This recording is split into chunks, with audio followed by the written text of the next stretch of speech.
열왕기상 2장 26절에서 35절, 저희 마을 초입에 마을 정원이 있습니다.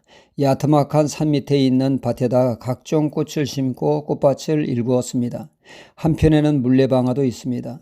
꽃밭을 가꾸어 꽃이 활짝 피어 있을 때 보는 이로 하여금 즐거움을 선사했죠.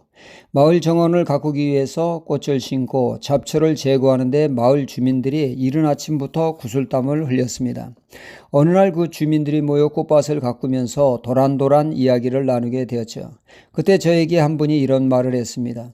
우리가 지금 맨맞을 짓을 하고 있는 겁니다.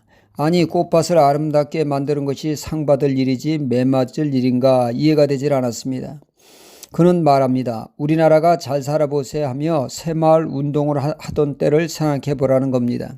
그때 먹고 사는 것을 자립을 위해서 땅이란 땅은 최대한 활용을 했다는 것이죠. 한 알의 농산물을 더 거두기 위해서 말입니다.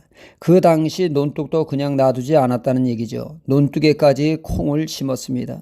그 시대에서 볼 때 멀쩡한 밭에 농산물을 심어야지 살림에 하나도 보탬이 되지 않는 꽃을 심는다는 것은 맨맞을 짓이라는 것이죠. 웃자고 하는 우스갯소리지만 새마을 운동하던 그 시대의 시각으로 보면 그 말도 일리가 있는 말입니다. 오늘 말씀에 두 인물이 나옵니다. 제사장 아비아달과 요압 장군이 나오죠. 이 두 사람은 하나같이 매맞을 짓을 했던 사람입니다. 그 결과 매를 맞는 내용이죠. 아비아달 제사장은 백성의 영적 지도자로서 이스라엘 백성들에게 신앙적 모범을 보여야 할 위치에 있는 사람입니다. 하나님의 뜻을 받들어 살아 하나님의 말씀에 순종하는 데 앞장서야 할 신분인데 그는 하나님의 뜻대로 사는 것이 아니라 하나님의 뜻에 역행하는 삶을 살았습니다. 하나님이 기름 부어 세울 솔로몬을 지지하는 것이 아니라 하나님의 뜻과는 상관없는 아도니아 왕자를 지지하며 기름 부어 그를 왕으로 세우려 한 중대한 죄를 저질렀던 것입니다. 그 결과 그는 솔로몬 왕에 의해 제사장직을 파면당해 고향 아나돗으로 낙향하는 불명예를 맛보게 되었던 것이죠. 그를 대신하여 사독이 제사장직을 감당하게 되었습니다.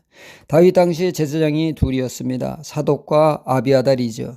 제사장은 세습제로 아버지가 제사장이면 아들도 자연히 제사장이 되는 제사장은 세습제였습니다. 제사장의 시작은 모세형 아론 때부터 시작되었죠.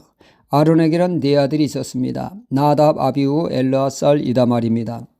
나답과 아비후 이들은 잘못된 불로 분향하다가 하나님의 진노를 사 죽게 되었습니다. 남은 아들은 엘르아살과 이다말이었죠. 이 중에 이다말 계열의 제사장들이 문제가 많습니다. 사무엘상에 보면 엘리 제사장이 한나가 성령 충만에 뜨겁게 기도하는 것을 술 취한 술주정으로 알고 한나를 꾸중합니다. 영적 무지의 극치를 달리고 있죠. 그런가 하면 그의 아들 홈리와 비니아스 제사장은 하나님께 바쳐진 제물을 자신들이 먼저 시식하는 하나님의 제사를 경멸히 했으며 그들의 삶은 죄로 물들었습니다. 이에 하나님은 선지자를 보내 하나님을 경멸히 여기는 자 그들을 경멸히 여기리라고 몰락을 예언하셨습니다. 그 말씀대로 엘리는 목이 부러져 죽고 홈리와 비니아스는 전쟁터에서 죽고 아비아달은 파면됨으로 이다말 계열의 제사장들이 매를 맞게 되었고 엘르아살 계통의 사독이 제사장으로 수행하게 된 것입니다. 아비아달에 이어 요압 장군이 나오고 있습니다. 그가 죽임을 당하는 내용이 오늘의 말씀이죠. 일국의 장군답게 죽음도 장군답게 죽었어야 하는데 하는 아쉬움이 남깁니다.